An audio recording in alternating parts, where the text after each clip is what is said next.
bow line, throw off your stern. You head up the South Channel, past Rocky Neck, 10-Pound Island. As a kid, blow your air horn, throw a wave to the lighthouse keeper's kid on that island. The bird shows, herring calls, dumb ducks. The sun hits you head north, up 112, steaming now. The guys are busy, you're in charge. You know what? You're goddamn super captain. Is there anything better in the world? तो hello friends, आज हम जिस movie को explain करने जा रहे हैं इस मूवी का नाम है द परफेक्ट स्टॉर्म और ये सन 2000 में बनने वाली American biographical disaster drama film है। और इस मूवी की कहानी 1997 में लिखी गई किताब जो कि सेम नेम बाय सेबेस्टियन जंगर से ली गई है। और इस फिल्म को डायरेक्ट किया है विलियम डी विफलेट ने और इसे रीराइट किया है बो गोल्डमैन ने।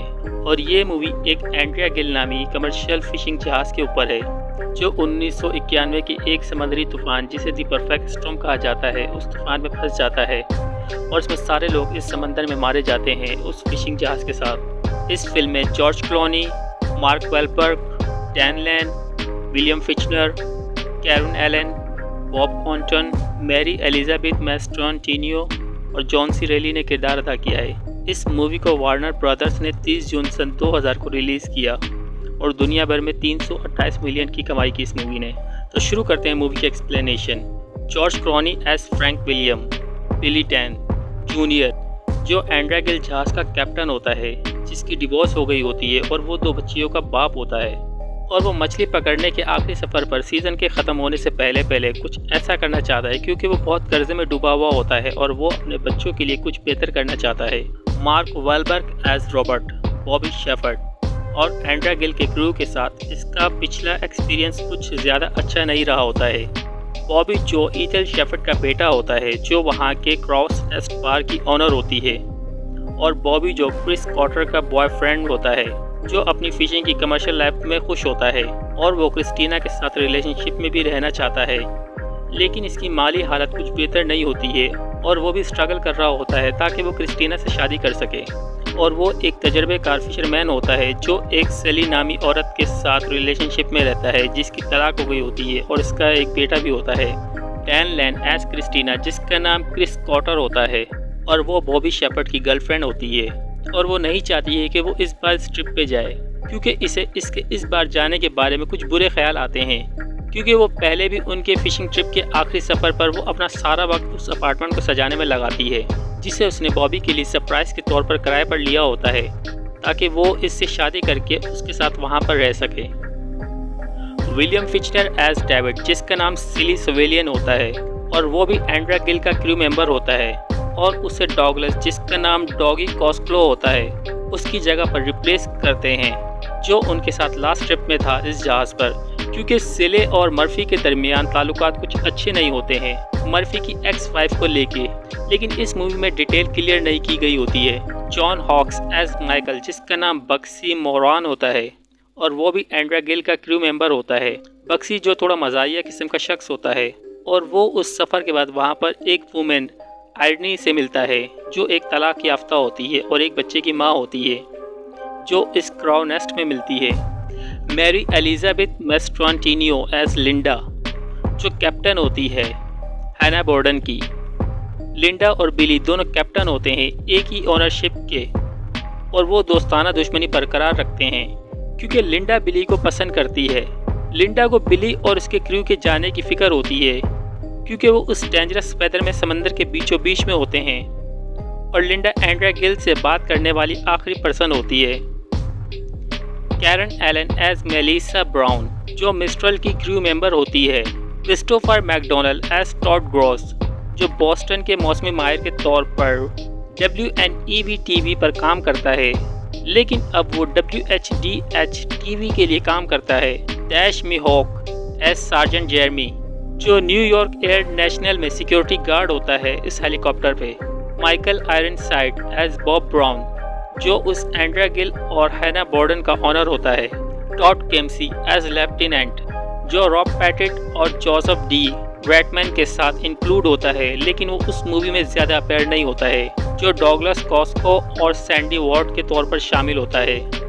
अक्टूबर 1991 में हम एक कमर्शियल स्वॉर्ड फिशिंग बोट जिसका नाम एंड्रिया गिल, जो बहुत ही कम मछलियाँ पकड़ने में कामयाब होती है, और वो उन्हीं कम मछलियों के साथ ग्लॉस्टर की बंदरगाह पर वापस आते हैं।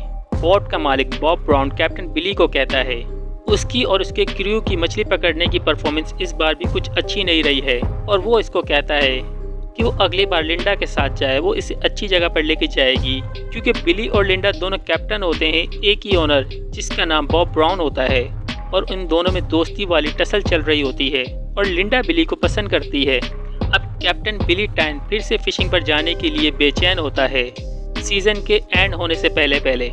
अब कैप्टन बिली इस क्राउ नेस्ट पार में जाता है जहां एंड्रिया गिल के सारे क्रू मेंबर वहां पर मौजूद होते हैं, और वहां पे क्रिस्टीना, जो बॉबी की गर्लफ्रेंड होती है, वो भी मौजूद होती है। अब यहाँ पे बिली क्रू मेंबर से कहता है कि वो कल फिर मछली पकड़ने जाएंगे, और यहाँ पे सारे फिर से परेशान हो जाते हैं कि वो अभी तो वहाँ से वापस आए हैं, और क्रिस्टीना वहाँ से चली जाती है। बिली की ये बात सुन के अब उनमें से एक शख्स कहता है कि वहाँ पे मछलियाँ कहाँ हैं, हम अभी वहीं से तो वापस आ रहे हैं। अब यहाँ पे बिली कहता है कि हम इससे भी आगे जाएंगे, फ्लेमिश कैप, जहाँ पर एक आदमी कहता है कि आप हमें सीधा मौत के मुंह में लेके जा रहे हैं। अब बिली यहाँ पर कहता है कि जो मेरे साथ आना चाहता है वो आए, और जो नहीं आना चाहता है वो ना आए, और वो ये भी कहता है कि ये हमारा आखिरी ट्रिप होगा। अब यहाँ पे हम लिंडा और बिली को देखते हैं, जहाँ पर बिली जाने की तैयारी कर रहा होता है, और लिंडा इसे वहाँ पर जाने से रोकती है कि वो फ्लेमिश कैप की तरफ ना जाए, क्योंकि जिस तरफ वो जा रहा होता है इस मौसम में वहाँ पे बहुत से तूफान आते हैं, जिसकी वजह से वो इसे जाने से रोकती है। बिली लिंडा से कहता है कि वो एक बहुत अच्छी कैप्टन है जिसने अपने क्रू को बहुत अच्छे से रखा हुआ होता है। अब क्रू अपने मामूल के मुताबिक जाने के लिए तैयारी करते हैं। पहले तो वो ग्रैंड बैंक ऑफ, जहाँ वो नाकाम होते हैं, और फिर वो फ्लेमिश कैप की तरफ जाते हैं जहाँ उनकी किस्मत उनका साथ देती है। और अब वहाँ पे वो हज़ारों पाउंड मछली की कटाई के बाद उनकी आइस मशीन ख़राब हो जाती है। अब इस आइस मशीन की ख़राब होने की वजह से इन्हें वहाँ ग्लोस्टर बीच पर वापस जाना होता है इस मछली के ख़राब होने से पहले, क्योंकि इस तरह उनकी सारी मेहनत बेकार हो जाती है अगर वो वक्त पे वापस ना पहुँचे। तो अब वो सब वहाँ पर जाने का फ़ैसला करते हैं, लेकिन वो एंड्रिया गिल और ग्लिस्टर के दरमियान जो ताकतवर मौसमी तूफ़ान जिसका नाम हुरिकेन होता है, इसे कम समझ लेते हैं। अब एंड्रिया गिल को कई तरह की मुश्किलात का सामना करना पड़ता है, जिसमें 20 से 40 फीट की लहरों का जहाज़ के डेक पर गिरना, एक टूटा हुआ सैटेलाइट के साथ सफ़र करना, और ढीले लंगर के साथ जहाज़ को किनारे तक लेके जाना, और इस क्रू का इस ख़राब मौसम में बाहर निकल के काम करना। अब एंड्रिया गिल जहाज़ यहाँ पे तूफ़ानी लहरों और तेज़ हवाओं से लड़ने की कोशिश कर रहा होता है, और वहाँ पे उनकी फ्रेंड्स एंड फैमिली के तमाम लोग परेशान हो रहे होते हैं उस ख़राब मौसम की खबर को सुन के। और बेली यहाँ पे इस बोट का रुख मोड़ने की बहुत कोशिश करता है। अब उनके सामने एक बहुत बड़ी लहर आ जाती है, और अब वो पूरी कोशिश करते हैं उस एंड्रिया गिल जहाज़ को उन लहरों के बीच में चलाने की, लेकिन इससे पहले कि वो उस लहर की ऊंचाई तक पहुँच सके, ये और बढ़ जाती है और उनकी एंड्रिया गिल शिप उलट जाती है, जहाँ इस एंड्रिया गिल शिप के क्रू के बाकी लोग पहले ही उस रिहाइशगाह में नीचे फंसे हुए होते हैं, और जहाँ बिली और बॉबी ही बस जहाज़ के डेक के ऊपर होते हैं। और बिली बॉबी से कहता है कि चलो बाहर निकलते हैं, और वो बॉबी को बाहर निकालता है वहाँ से, और ख़ुद बिली इस जहाज़ के नीचे ही जाने का फ़ैसला करता है।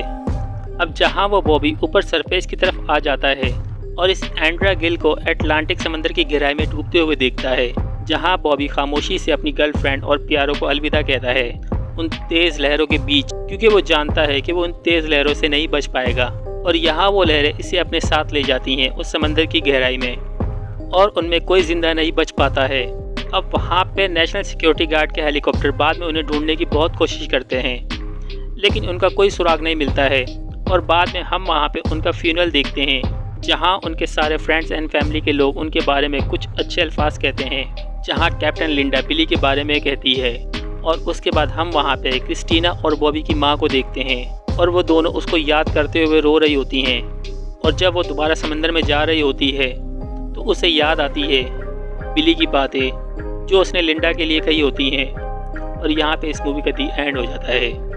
तो फ्रेंड्स, IMDb पे इसकी रेटिंग 6.4 है आउट ऑफ 10 में से, और रोटेन टमाटोज पे इसकी रेटिंग 46% है, और वूडू पे इसकी रेटिंग 4.1 है आउट ऑफ 5 में से।